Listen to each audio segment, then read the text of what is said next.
Muito bem, pessoal. Continuando, então, os tópicos aí da nossa disciplina, o que a gente viu até agora? A gente viu como é que você utiliza circuitos, né, para você resolver um problema em que você tem uma condição lógica que precisa ser satisfeita.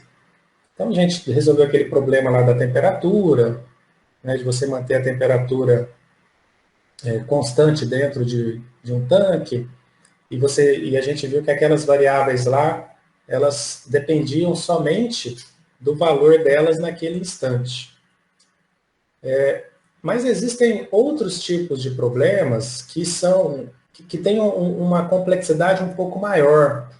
Por exemplo, né, como é que eu faço para com que um circuito lógico ele consiga contar, por exemplo, 10 segundos, né? Ou execute várias tarefas, uma sequência, uma depois da outra, ele precisa se lembrar da sequência que ele fez antes, né, para ele ir para a próxima. Então, para você contar, né, vamos imaginar que você vai contar de 0 até 10 segundos, o seu circuito tem que se lembrar que a ordem que você tem que contar é 0, 1, 2, 3. Ele não pode esquecer, né, se você contou 2, que o próximo número é 3. Então, assim, esse tipo de problema, em que você não depende somente do valor das entradas naquele instante, mas você também precisa saber o que aconteceu antes, eles são circuitos chamados circuitos sequenciais. Ter, de alguma forma, uma memória no seu sistema que te lembre, olha, você está no número 1, então o próximo número é 2. Agora você está no 2, então o próximo número é 3. Então você precisa ter essa capacidade de guardar esse dado, nem que seja por um tempo curto, para que você saiba qual é o estado que você está naquele momento dentro do seu sistema digital. Então, quando a gente está falando sobre circuitos em que a operação que você está fazendo agora, ela depende do que você fez antes, a gente chama isso de circuitos sequenciais. E a lógica de operação deles é um pouquinho. Assim, a gente utiliza as mesmas portas lógicas que a gente está acostumado, só que é interessante porque vocês vão ver que elas trabalham de uma forma diferente, que vocês nunca viram ainda, né? E através dessa forma de trabalho, a gente consegue fazer um monte de coisa. Então, a gente vai estudar na aula de hoje o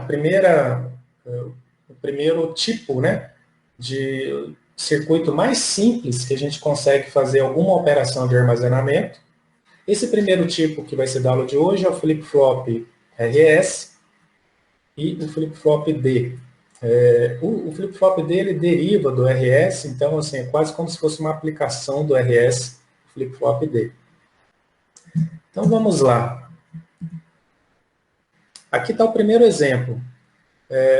O circuito latch, essa palavra aqui em inglês, ela sempre denota algum circuito em que você tem alguma capacidade de armazenamento, né, de você guardar algum dado, mesmo que você mude as entradas.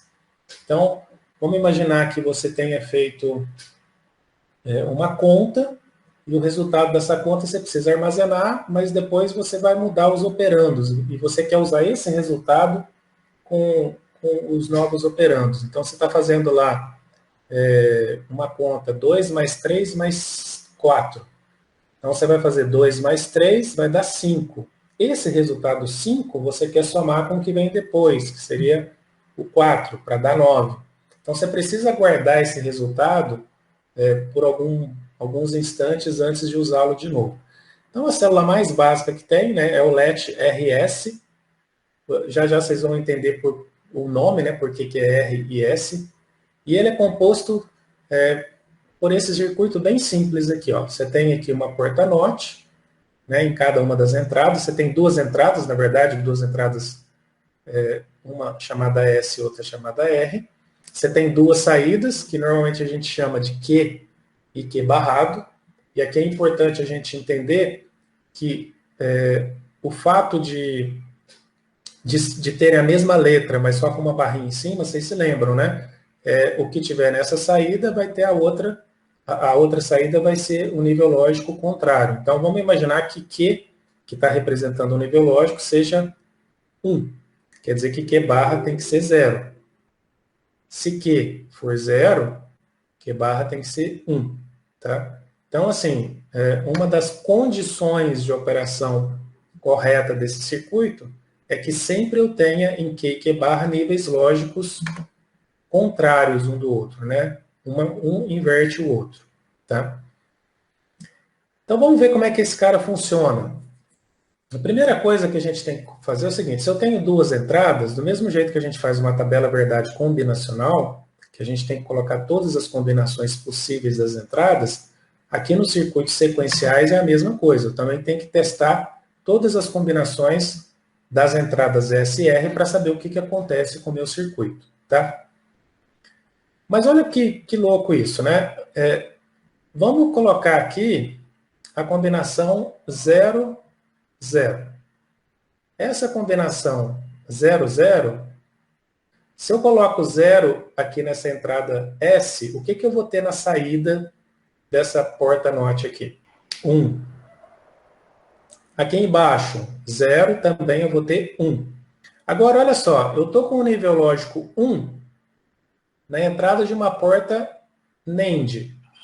Todas as unidades básicas que a gente vai estudar vão ser compostas por NAND. Aí o que a gente vai fazer? Vamos tentar fazer sem a tabela verdade, que eu acho que às vezes a tabela verdade confunde mais. Aqui eu tenho duas entradas, né? A e B. E a minha saída, desse jeito aqui, né? Como é que eu escrevo a minha saída? É uma NAND, então é A, E, B, barrado. Essa aqui é a expressão de saída dessa porta. Tudo bem? Vamos tentar explicar sem a tabela verdade, que eu acho que fica mais simples. A minha pergunta é a seguinte, olha só, vamos olhando para a equação, acho que fica mais fácil. Se eu colocar o A permanentemente em 1, tá? A vai ser 1 para sempre, eu nunca mais vou mudar. Eu vou pegar e ligar isso aqui num lugar que vai dar nível lógico alto. O que acontece com a minha expressão de saída? Então, ó, quando o A é igual a 1 permanentemente, a minha expressão de saída, que é aquela S igual a AB barra, o A é 1. Então, eu vou colocar aqui, vai ser 1 EB com a barra em cima dos dois. Quanto que dá 1 e B? Dá B. Então, B e 1 é a mesma coisa de fazer uma conta de vezes, né? B vezes 1 dá o próprio B, né? 2 vezes 1 dá 2, 3 vezes 1 dá 3. Então, vai dar o próprio B. Portanto, o S é igual ao B barrado. Então, quando o A é igual a 1, meu S só depende de B, e aí vai ser B barrado. E quando o A é igual a 0? Quando eu coloco o A permanentemente em 0. Vamos olhar para a equação. A equação vai dizer o seguinte, que o S vai ser igual a 0, que é o A, e B, que eu não sei qual que é o nível, mas vou botar uma letra, barrado. Quanto é 0 e B? 0. Barrado é 1. Então, isso aqui, S, vai ser 0 barrado, ou seja, o inverso de 0. Portanto, S é igual a 1. Então, muito importante, numa porta NAND, se uma das entradas é 1, a minha saída é o que tiver na outra invertida. E se uma das entradas é 0, tanto faz ser A ou B, a minha saída sempre vai ser 1. Vocês precisam compreender perfeitamente esse conceito aqui, ó. Então vamos seguir, tá? Eu vou até deixar isso escrito aqui um pouquinho para vocês lembrarem, tá? Deixa eu dar uma simplificada aqui, ó, que vocês já sabem de onde veio, para a gente poder ficar com uma coisa mais sintética, né? Eu já vou colocar só as duas condições aqui para a gente poder se lembrar delas. Fica mais fácil assim. Então, ó, quando A é igual a 1, a minha saída S é igual ao que tiver na outra entrada invertida, B barrado. Quando A é igual a 0, a minha saída é igual a 1, independente da outra entrada, tá? É isso que vocês precisam guardar da porta NAND daqui para frente. Muito bem. Então, vamos aplicar o que a gente acabou de aprender. A gente tem aqui uma porta NOT, voltando ao flip-flop, né? Eu coloquei aqui S igual a 0, portanto, a minha saída vai ser 1, porque uma porta NOT só depende de uma entrada mesmo. R igual a 0, a minha saída vai ser 1. E aí, o que eu tenho agora? Eu tenho uma porta NAND. O que? Eu vou admitir que ele é 0. Eu não sei se ele é 0, mas eu vou admitir que o que estava aí antes era 0. Tá? Então, esse Q barrado, ó, o Q barrado aqui, ele está chegando aqui. Então, está chegando 1. O S barrado aqui também dá 1, né? Porque essa porta NOT vai fazer ele virar 1. Então, aqui está chegando o 1 referente a essa entrada, e aqui está chegando o 1 referente a essa saída, que é o Q barrado, tá? E aqui está chegando 1 referente à entrada R, e aqui está chegando 0 referente à entrada, à saída Q. Então, vamos lá. 1 e 1. 1 e 1 dá 1, só que como é NAND vai dar 0.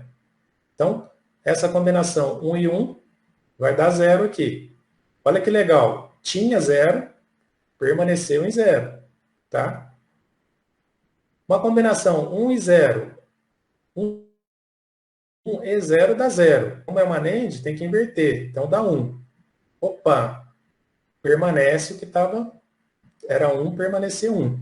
Então, quando eu coloco essa combinação aqui, ó, na entrada 0 e 0, o que acontece na saída? Olha que legal. Ela mantém o que estava antes. Se tinha 0, continua 0. Aqui, né, tem que ser 1, continua 1. E se for o inverso, será que muda? Olha, vamos fazer. Vamos fazer a combinação aqui, em que o Q, em vez de ser 0, ele começava em 1. Vamos ver se acontece a mesma coisa, ou seja, se ele mantém o que estava antes. Que a gente está tentando um circuito que armazena a informação. Então, ele tem que tentar manter o que estava lá antes, né? Então, a gente tinha colocado 0, vamos imaginar que ele estava em 1. Ó, esse 1 ele é trazido para cá. E, obviamente, esse cara aqui tem que ser o inverso dele. Então, aqui era 0. Esse 0 é trazido para cá. Vamos ver se vai manter. Ó, 1 e 0 dá 0. Invertido, né? Porque aqui tem uma inversora, dá 1. Opa! Manteve.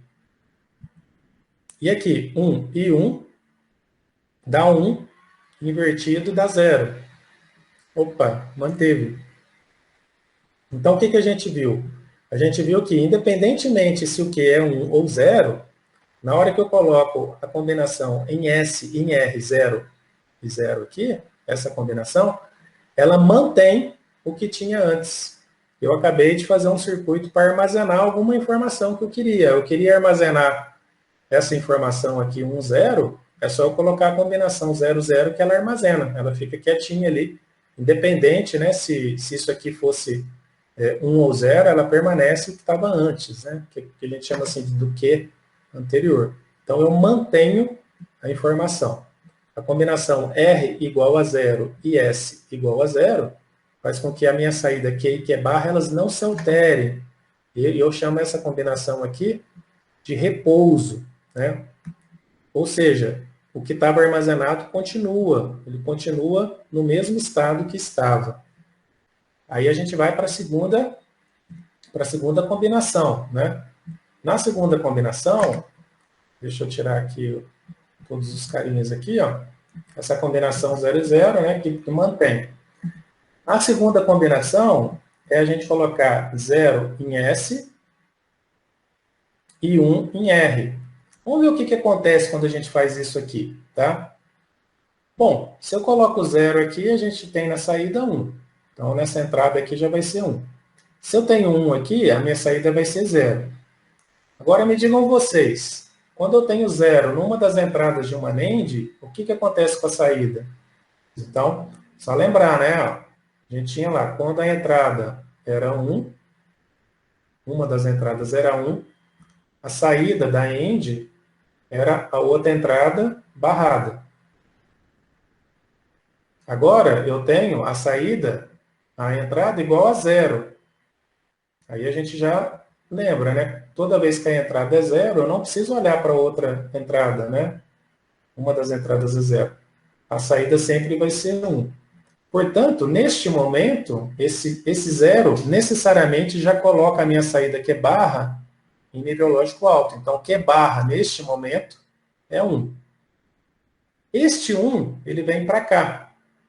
Ele é realimentado. Agora sim, eu vou olhar aqui. 1 e 1 dá quanto na saída dessa NAND aqui?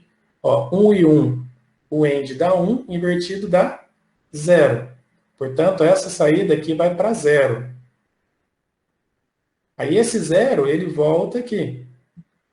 Agora vamos ver se alterou alguma coisa. Olha, não alterou nada, né? Porque esse 0 aqui, ele já mantinha isso aqui em 1, né? Independente do que tivesse aqui. Mas vamos lá, 0 e 0 dá 0, invertido dá 1.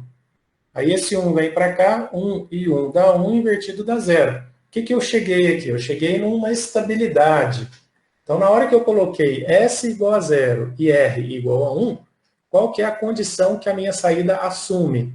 Ela não armazena o que estava antes. Ela faz o quê? Ela coloca necessariamente o Q em 0 e o Q barra em 1. Quando eu estou fazendo isso, né, o Q é a minha saída principal. Se eu estou mandando a minha saída principal para 0, eu chamo isso de reset. Né? Quando a gente fala assim, vou resetar a máquina, resetar é colocar ela em 0, né? Começar do começo. Então, como essa aqui é a minha saída principal, minha saída Q, toda vez que eu coloco a minha saída principal em 0, eu chamo isso de um estado de reset. Reset quer dizer a saída principal está em 0. Óbvio, se a saída principal está em 0, a barrada dela vai estar em 1. Mas a 1, assim, a outra entrada, a outra saída aqui, ela não dá nome para o flip-flop, né, para o estado. Por isso que vocês viram, olha, eu ativei aqui com nível lógico alto a entrada R. Essa entrada é a entrada de reset. Toda vez que eu ativar essa entrada, a minha saída necessariamente vai para 0, a minha saída principal. Tá? Mas e se eu quisesse fazer o contrário? Eu não quero colocar a saída principal em 0, eu quero colocar ela em 1. Então vamos fazer o contrário aqui também. Se a gente fizer o contrário, já está tudo escrito. O que eu vou fazer agora? Eu vou colocar a minha entrada S em 1 e a minha saída, aí a minha entrada R em 0. Então vamos lá. 1, eu inverto aqui, vai dar 0. 0, eu inverto aqui, vai dar 1. Agora eu tenho aqui em cima essa porta lógica aqui, uma NAND. Uma das entradas é 0. O que eu tenho na saída aqui, pessoal? Seria 1? Seria 1, exatamente. Porque, ó, numa das entradas é 0, né? 0 e alguma coisa dá 0, invertido dá 1. Aí, ó, esse 1 vem para cá. A saída vem para essa entrada. Agora eu tenho 1 e 1. O que acontece com essa saída aqui?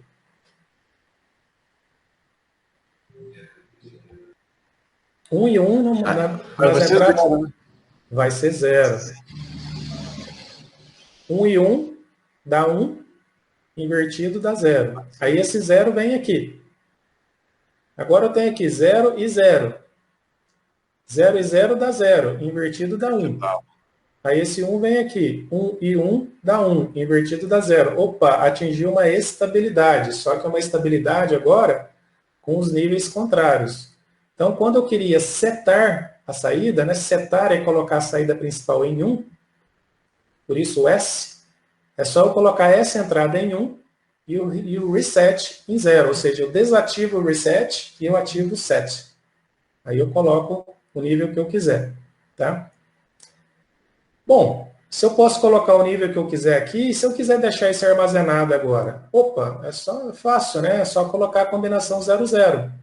Eu coloquei lá a saída 1, 0, aí eu quero que isso fique pro resto da vida. Beleza, só colocar 0 aqui, nunca mais esses níveis lógicos mudam, a menos que eu mude alguma coisa no S e no R lá. Não, eu quero armazenar, mas eu quero armazenar 0 na saída principal. Então tem que fazer primeiro um reset. Então vamos lá, vamos colocar aqui, a gente coloca um reset, né? Deixa eu apagar tudo aqui, fica mais fácil. Eu venho aqui e coloco 1 no R, né, que é o reset, e 0 no S. O que vai acontecer? A gente já viu que o que acontece é que esse cara aqui vai zerar essa saída. Maravilha, ele zera essa saída. Como a saída de baixo é a saída de cima invertida, que vai ser 1. E eu quero armazenar desse jeito agora. Eu quero armazenar esse 0 e não aquele 1 anterior. Beleza, é só eu voltar isso aqui para 0. Enquanto eu não mudar essas entradas, esse estado, né, 0 em Q e 1 em Q barra, vai ficar para o resto da vida. Então, eu vou conseguir armazenar um bit de informação.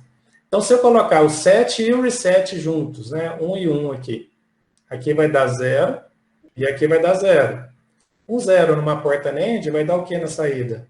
Eu nem preciso olhar a outra entrada, né? Vai dar 1 e 1, tá?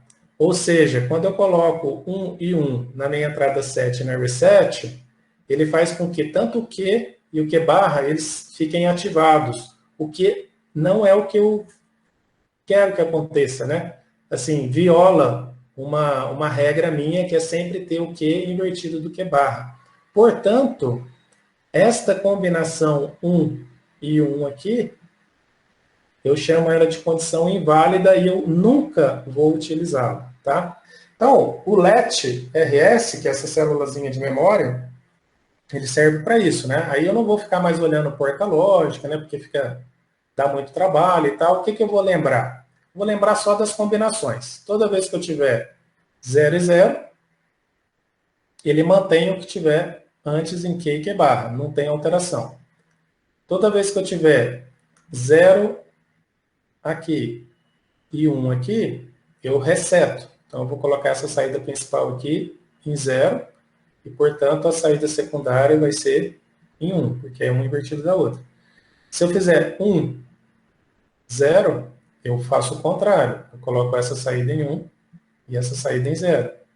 E a combinação 1 eu nunca vou utilizar. É a condição que a gente chama de inválida ou proibida, né?